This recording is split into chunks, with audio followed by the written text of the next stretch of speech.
মানুষ সকাল 6টা থেকে ঢুকে বসে রয়েছে, তাদের পেটে ভাত নেই, খাবার নেই। একটা ফুটবল ম্যাচ চলছে, সেই ম্যাচটাকে বন্ধ করে দিয়ে মেসির সঙ্গে সেলফি তোলা। ব্যানার্জি পরিবার আর বিশ্বাস পরিবার, ওই দুটো পরিবারকেই আগে গ্রেপ্তার করার দরকার আমার মনে হয়। দুজন গন্ডগোল করেনি, ওখানে লাখো লাখো শয়ে শয়ে মানুষ গন্ডগোল করেছে, কারণ তারা পয়সা দিয়ে টিকিট কেটে গিয়ে তারা তো আর ওই শুভশ্রীকে আর অরূপ বিশ্বাসের বাড়ির লোককে বা মমতা ব্যানার্জির বাড়ির লোককে দেখতে যায়নি। যে 38,000 টাকা দিয়ে একটা টিকিট কেটেছে সে দেখতে গেছিল মেসিকে। তো সেখানে মেসিকে না দেখে অরূপ বিশ্বাসের চাঁদপানা মুখ দেখে তো তার কোনো লাভ নেই। বা এটা তো সেই ব্যবস্থা হলো, সেই শতাব্দী রায়ের মতন কথা হলো না, যে যদি আপনারা আমাকে ভোট দেন ফ্রিতে দেখতে পাবে, অতএব শুভশ্রীকে ভোট দেয়নি বলে তার জন্য কি 38,000 টাকা তাদেরকে দিতে হলো? এত টাকা দিয়ে মানুষ টিকিটটা কিনলো কেন? যে ফুটবলের যে সম্রাট, ফুটবলের যে দেবতা মেসি, তাকে দেখতে যাওয়া হবে।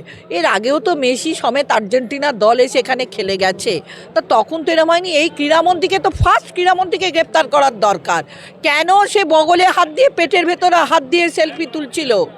সেই জায়গায় তো উচিত ছিল তাকে দিয়ে খেলানো, এবং যে যা কর্মগুলো ছিল, কর্মসূচি ছিল আগে সেটা করার, তারপরে সেলফিটা তুলতে পারতেন।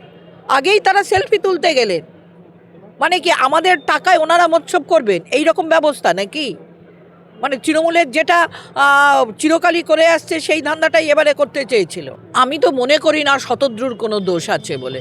হতে পারে সে অর্গানাইজার, কিন্তু তৃণমূলের চাপে তার যে কর্মসূচি সেগুলোই তো বাদ হয়ে গেল, তার তো মুখ পুড়ে গেল বিদেশেতে।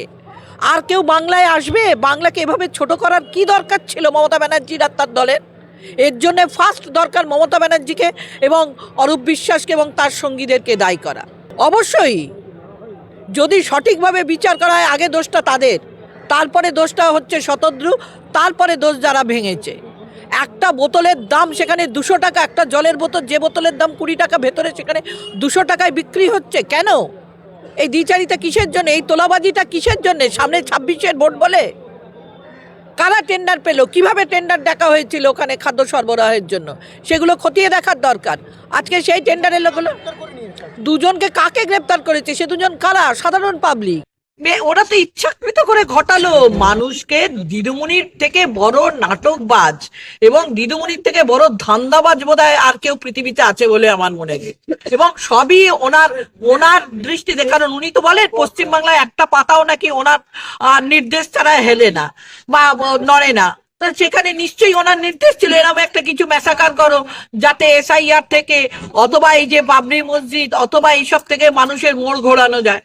এই যে হিন্দু মন্দির, এই সব যেগুলো হয়ে যাচ্ছে, মানুষের পেটে ভাত নেই, মানুষের স্বাস্থ্য নেই, শিক্ষা নেই, সব দিক থেকে মোড় ঘোরাতে এইগুলো হয়ে যাচ্ছে।